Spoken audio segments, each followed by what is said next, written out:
Bonsoir à tous, bienvenue dans ma cuisine. Je suis ravie de vous retrouver. Bonsoir, bonsoir. Alors, comment allez-vous ce soir? C'est la fin de la semaine, c'est peut-être le début des vacances. J'espère que vous êtes tous en forme. J'ai fini de préparer mes petits ingrédients en vous attendant.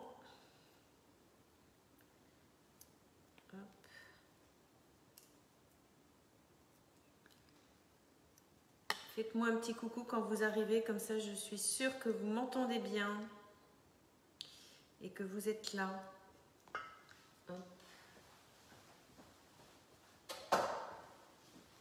Tout le monde est parti en vacances. Ah non, ça y est, ça se connecte. Bonjour, bonjour, bonsoir. Alors, j'ai assoupli mon petit fromage aux fines herbes pour ma garniture. Donc ce soir, nous allons faire des gaufres salés. Des gaufres qu'on va pouvoir aromatiser ou garnir comme on a envie. Coucou Manon, a priori ça marche, c'est cool.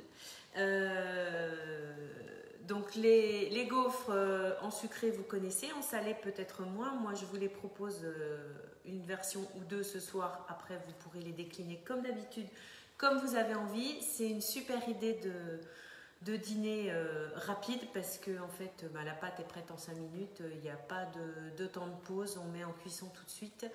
Et l'avantage avec notre super moule gaufre, c'est qu'on en fait 8 d'un coup, contrairement à votre gaufrier qui n'en fait sûrement que 2.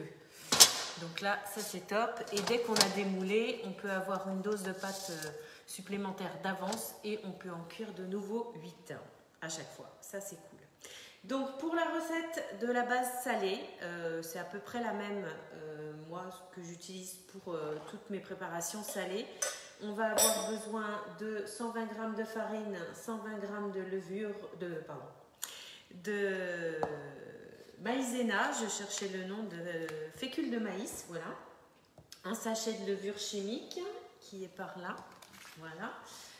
3 œufs, les jaunes d'un côté puis les blancs battus en neige.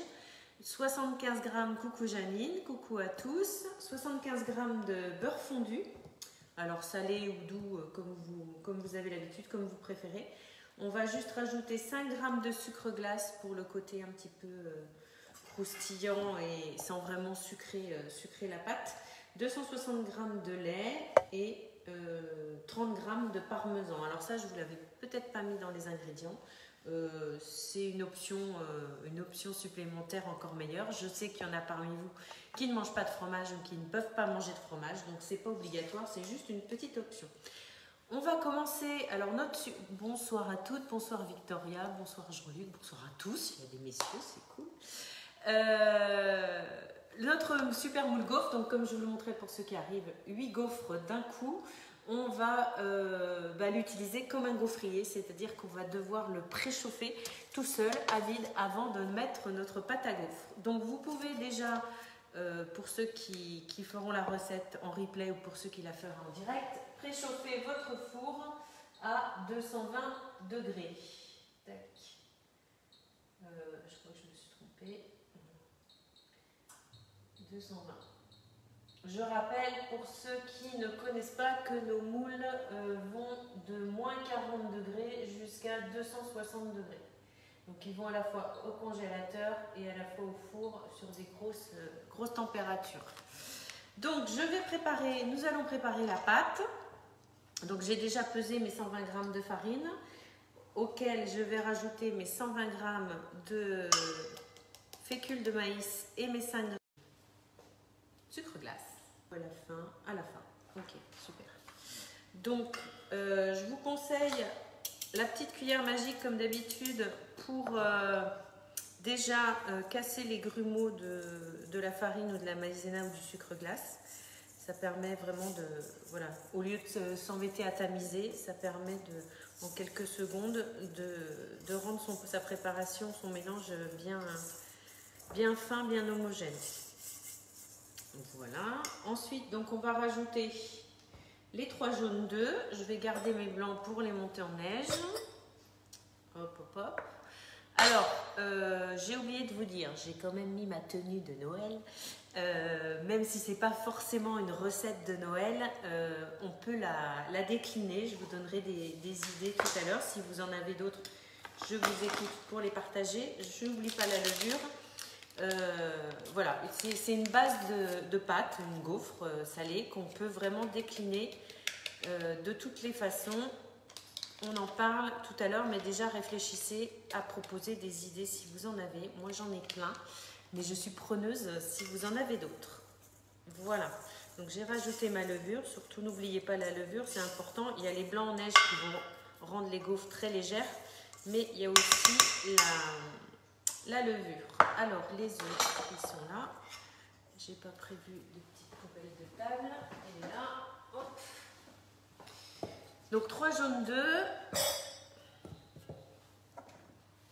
qu'on va rajouter sur la base sèche. Hop. 1, 2. Je vais attendre d'avoir récupéré le premier. Voilà. Un jaune. 2 jaunes.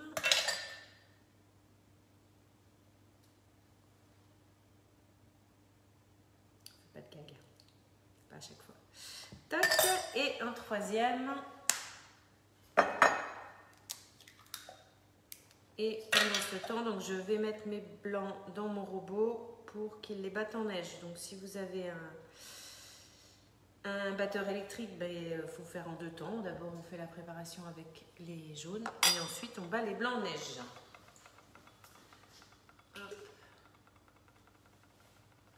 Avec le fouet, 3 minutes, vitesse 5. C'est parti. Alors, donc là, je vais mélanger mes jaunes et je vais rajouter petit à petit le lait pour avoir une préparation qui se fluidifie au fur et à mesure parce que sinon ça va être trop épais à travailler. Et grâce à la cuillère magique, et du coup, je n'ai pas de grumeaux. Pensez aussi, si je ne vous l'ai pas dit, à mettre votre beurre, donc 75 g de beurre à fondre, soit à la casserole, soit au micro-ondes, comme vous avez l'habitude. Il n'y a pas de souci. Donc je disais, c'est pas forcément une recette de fête, c'est une recette qu'on peut adapter pour en faire une recette soit apéritive, soit petite mise en bouche, voilà, en coupant les gaufres en petits carrés, en petits triangles, ça peut être sympa, et en mettant une garniture un peu plus festive. Mais c'est vraiment une base qu'on peut vraiment utiliser comme on a envie. Comme pour les gaufres sucrées, on peut adapter avec plein de garnitures différentes. On peut à la fois avoir la garniture dans la pâte à gaufres, comme par exemple, j'ai une recette que je vous retrouverai, que je vous partagerai, qui est au chorizo et au comté de mémoire, je crois. Donc on mixe vraiment le fromage et le chorizo dans la pâte. Comme ça, il n'y a pas besoin de garniture, c'est tout prêt, on met tout à cuire d'un coup. Mais là, on va vraiment préparer la base et on va pouvoir mettre ce qu'on veut dessus. Donc moi, ce soir, j'ai choisi de mettre donc, du fromage frais aux fines herbes que j'ai commencé à assouplir et que je vais mettre en poche pour faire une jolie présentation sur ma gaufre. Avec un petit peu de tomates séchées. Alors si vous la faites en été, bien sûr, vous pouvez mettre des tomates fraîches. Moi, je n'utilise pas les tomates fraîches en hiver parce que c'est pas bon. Donc, je fais mes tomates séchées l'été et je les réutilise dans mes recettes l'hiver. Voilà, ma pâte est bien lisse, il n'y a pas de grumeaux. Je vais finir de mettre mon lait pendant que mes blancs finissent de se battre. Voilà. Et je vais rajouter des petits morceaux de saumon fumé. Ça, c'est la version nordique. Vous pouvez aussi rajouter des petites graines, vous pouvez rajouter coucou Christelle. Coucou à tous ceux qui arrivent. Je regarde ma liste, qu'est-ce qu'on peut rajouter d'autre. Donc dans la pâte, on va rajouter pour la version nordique de la nette et du parmesan. On peut très bien aussi sur la plaque de 8 gaufres diviser à ce moment-là la pâte en 2 et aromatiser la pâte de 2 versions différentes. C'est tout à fait possible. On peut aussi faire 4 gaufres sucrées et 4 gaufres salées, ça c'est pas un problème. Et je vous dirai tout à l'heure, faites-moi penser comment conserver vos gaufres. Hop, donc là, les blancs en neige sont prêts. Donc vous voyez, c'est super rapide à faire. Je vous montre quand même comme ils sont beaux. Hop. C'est super rapide à faire et c'est super bon. Donc, je récapitule. Le lait, le sucre glace, la maïzena, la farine, la levure chimique, c'est fait. Les œufs, c'est à moitié fait. On va mettre les blancs. On finira par le beurre fondu et l'aromatisation de la pâte avec mon parmesan et de la nette. Donc l'autre version que je vous proposerai dans la publication après ce live, hein, c'est les gaufres à l'italienne. Donc on peut partir aussi sur une base de fromage frais. On peut aussi utiliser des tomates concassées, fraîches ou en conserve. Hein. Après c'est vous qui voyez en fonction de la saison et en fonction de ce que vous trouvez, ce que vous voulez acheter. Et ensuite, on met des petits copeaux de parmesan. On peut mettre de la roquette ou comment ça s'appelle, de la mâche en petites feuilles. On peut mettre aussi un peu de mozzarella. On peut mettre, je cherche du jambon italien, donc soit du jambon italien, je cherche le nom, soit du speck, c'est ça, si je ne me trompe pas, ou du jambon de Parme ou des choses comme ça en tout petits morceaux, ou en petits rouleaux aussi avec un petit pic, c'est sympa. Voilà, ça fait vraiment plein de possibilités pour la garniture. Et il y a la version hivernale, la version gourmande, la version comfort food, c'est-à-dire qui nous réconforte quand il fait froid, quand on a envie de manger des choses un petit peu plus caloriques. On peut faire la gaufre tartiflette, on peut faire la gaufre pizza. N'hésitez pas à me partager vos idées si vous en avez, parce que comme je disais, moi j'en ai plein, mais je suis preneuse. Pour la version festive, donc forcément vous avez celle au saumon fumé, mais on peut imaginer aussi une gaufre confit de figue ou confit d'oignon et foie gras, ça peut être très sympa. Et je vous montrerai une fois qu'elles seront cuites, hein, la découpe. On peut faire les gaufres entières, mais pour un apéritif c'est peut-être un peu beaucoup, surtout pour les fêtes on va beaucoup manger. Coucou Nadia, coucou à tous ceux qui arrivent. Mais on peut les couper en petits triangles, on peut les couper en petits carrés, en petits rectangles. Enfin, on peut vraiment adapter la forme qu'on veut et la garniture qu'on veut. Donc ça, c'est ça qui est vraiment top. Et si on est nombreux et s'il y a beaucoup de gourmands, eh bien, on peut très bien faire plusieurs tournées d'affilée, comme pour les gaufres au gaufrier, sauf que là, on en fait 8 à chaque fois. Donc ça, c'est top. Ça fait très longtemps que je voulais vous proposer cette recette, sauf que le moule gaufre, il a tellement de succès à chaque fois qu'il revient en stock, qu'il repart très très vite. Donc là, j'en profite. Parce que c'est quand même plus sympa de vous proposer une recette quand le moule est disponible, si vous voulez vous faire plaisir. Donc, allez-y, s'il vous fait envie, c'est maintenant, il est de retour. Mais je ne sais pas combien de temps il va rester là. Donc, il faut en profiter. Je vous parle de toutes les nouveautés, les infos de ce moment, de ces derniers jours avant les fêtes. Dans quelques secondes. Donc là, j'ai fait attention de ne pas casser mes blancs. Il faut préchauffer son moule. Donc quand le four est bien chaud à 220 degrés, je vais mettre mon moule au moins 5 minutes vide, comme ça, sur ma plaque à nu, dans le four, pour qu'il soit bien chaud.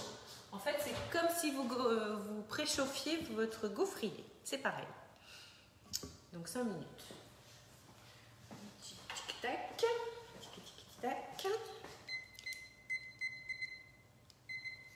Alors, vous avez des idées de garniture de gaufres?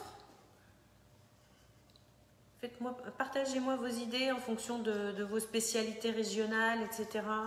Pourquoi pas? Alors moi, je repars en Bourgogne pour les fêtes. Pourquoi pas une gaufre aux escargots? Pourquoi pas? Faut tester. J'ai une recette que je faisais avec ma maman et que ça fait très longtemps que je n'ai pas fait, de pizza aux escargots. Donc on peut très bien imaginer une gaufre aux escargots, pourquoi pas? Ça peut être top. Donc ma pâte, elle est top. Elle est bien légère. Je vais donc rajouter mon beurre fondu. Donc s'il est fondu à l'avance, c'est bien, comme ça il n'est pas trop chaud. Donc je vais mélanger tout doucement. Et je vais rajouter aussi mon parmesan râpé. Donc je vous rappelle, hein, coucou Mélanie, coucou à tous ceux qui passent, qui arrivent.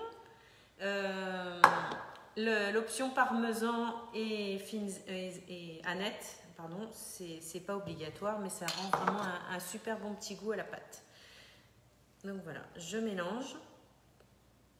Et quand mon moule sera préchauffé, je vais pouvoir... je n'ai pas mis le chrono en route, c'est pas grave, on va attendre.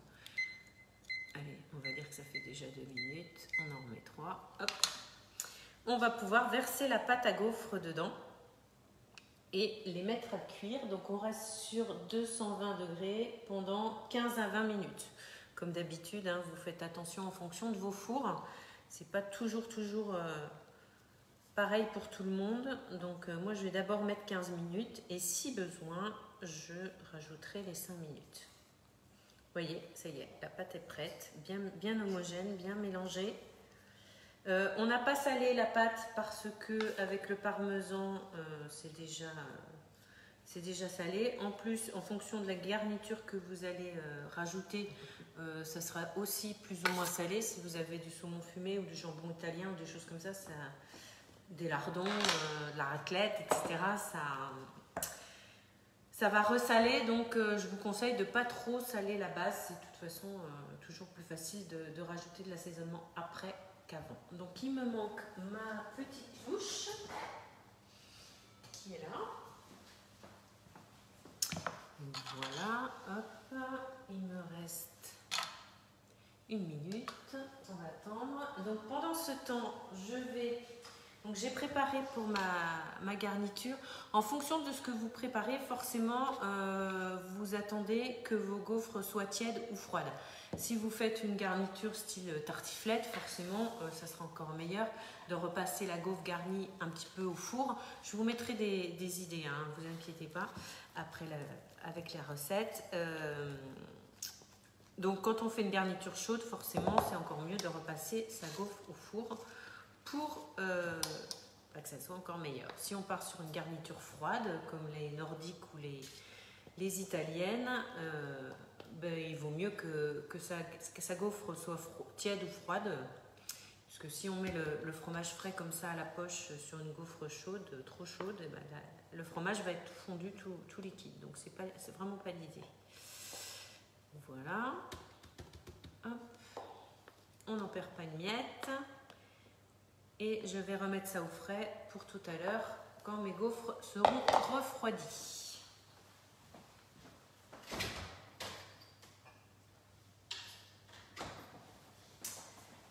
Alors, ça c'est bon. Pardon. Je vais prendre une petite cuillère pour sortir mon moule et ma louche pour... Pas de questions, pas d'idées? Bon, c'est pas grave. Je vais rester avec les miennes. Si vous en avez d'autres, vous les partagez après, il n'y a pas de souci. Ça y est. Hop, mon gant. Donc on répartit la pâte sur les 8 empreintes directement. Voilà. Fais attention que ça soit bien mélangé au fond. Donc déjà, ça crépite, je ne sais pas si vous entendez. Déjà une louche dans chaque pour bien répartir. Je pense qu'on peut en mettre largement 2 dans chaque empreinte. Hop.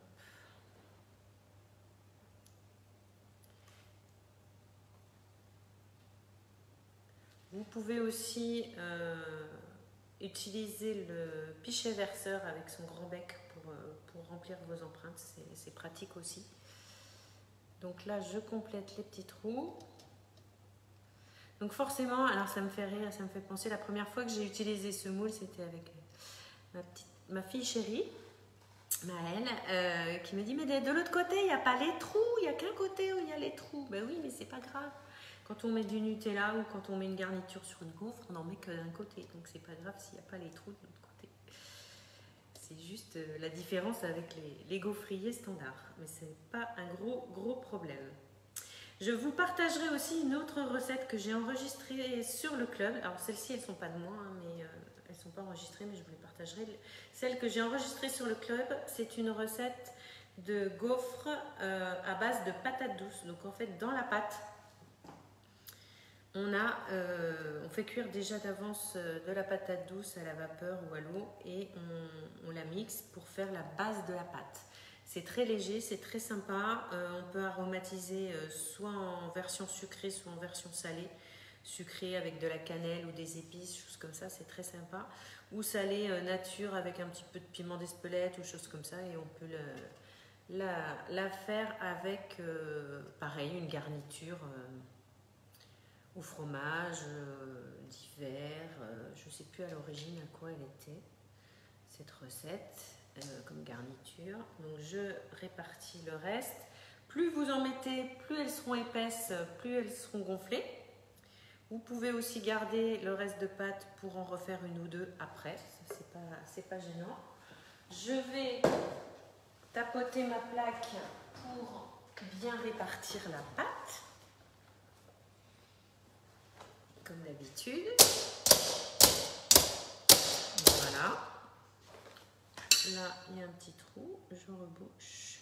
De toute façon, en cuisant, elles vont en rentrant dans le four, en chauffant, elles vont bien se répartir. Et donc, je vais enfourner pour 15-20 minutes à 220 degrés. Hop. C'est parti.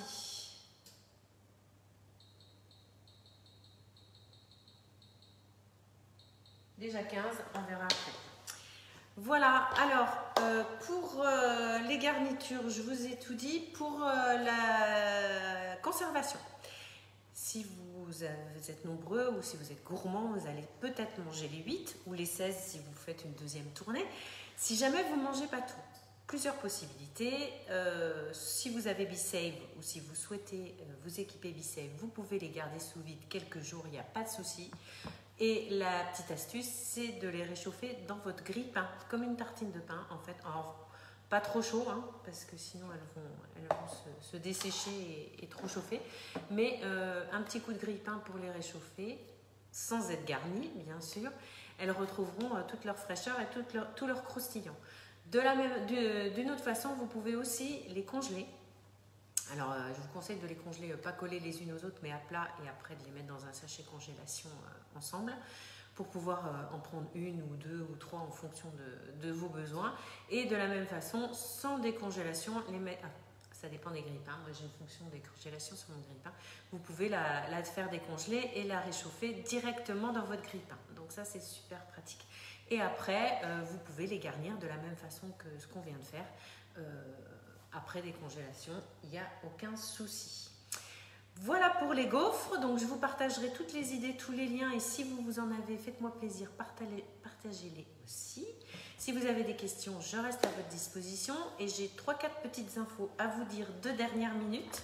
Donc nous sommes le 17 décembre. Vous avez jusqu'à ce soir pour pouvoir passer votre commande et être livré directement avant Noël chez vous. Coucou Anaïk. La grande nouvelle, c'est qu'à partir d'aujourd'hui et jusqu'au 21 octobre, la livraison express est offerte à partir de 49 € d'achat sur la boutique. Donc si vous avez encore des cadeaux à trouver, des cadeaux à faire, c'est le moment. Guy Demarle vous propose plein d'idées pour les personnes qui aiment cuisiner ou les autres aussi. Donc allez surfer sur la boutique et profitez de la livraison express offerte à partir de 49 €. N'oubliez pas de choisir votre conseillère. Si vous n'en avez pas déjà, je suis à votre service et je vous offrirai des recettes en plus, encore en plus, à chaque commande. Pour les personnes qui n'ont jamais commandé sur la boutique, pour la première commande, vous avez 10 € d'offert et ça c'est jusqu'au 20 décembre. Donc il vous reste 3 jours. Vous avez le week-end pour réfléchir, le week-end pour faire votre panier et le valider pour bénéficier d'un petit bon cadeau de 10 € avec le code Noël. Donc n'oubliez pas, en bas du total de la commande, vous pourrez rajouter le code. Alors il y a un minimum d'achat de 79 €, mais du coup ça peut être intéressant si vous avez encore des cadeaux à faire. Et une autre chose qui peut être très intéressante, si vous manquez des idées et que vous avez des choses à offrir et que vous ne savez pas quoi choisir, ou il y a trop de choix, sur la boutique aussi, vous trouverez des bons cadeaux du montant qui vous intéresse. Donc vous commandez la carte cadeau. Si jamais elle n'est pas arrivée à temps, vous pouvez l'imprimer et la mettre dans une enveloppe et la mettre au pied du sapin. On ne sait jamais si jamais vous êtes en retard. Comme ça vous fait des petits cadeaux personnalisés pour les personnes autour de vous. Et dernière chose, dernier cadeau cool, super sympa, donc depuis le 15 jusqu'au 31 décembre, si jamais vous fêtez Noël un petit peu plus tard ou vous avez des belles enveloppes au pied du sapin pour vous offrir ce que vous avez envie, Guy de Marle vous propose le 4 fois sans frais, donc le paiement en carte bleue 4 fois sans frais, sans frais. Donc ça c'est jusqu'au 31 décembre et c'est pareil avec un minimum de commandes de 150 €. Donc s'il y a des personnes parmi vous qui attendaient pour s'offrir B-Save ou plusieurs moules ou plusieurs choses, eh bien c'est le bon moment. Vous paierez en 4 fois et la première mensualité, le premier versement a lieu à la commande et les 3 autres à 30 jours d'écart chacun. Voilà. Je ne suis pas sûre de vous faire encore un petit live avant Noël parce que c'est très bientôt et parce que j'ai encore plein de choses à faire. Je vais essayer de vous partager des recettes. Donc si vous me suivez sur cette page, vous avez des recettes, des idées de recettes pour les fêtes très régulièrement. Et si vous rejoignez mon groupe de recettes, j'en partage quasiment tous les jours des autres pour vous donner encore plus d'idées. Voilà, je vous remercie d'avoir assisté à ce live. Je vous souhaite un très bon appétit, je vous souhaite un très beau week-end et de très belles fêtes. Allez, à très bientôt. Bye bye.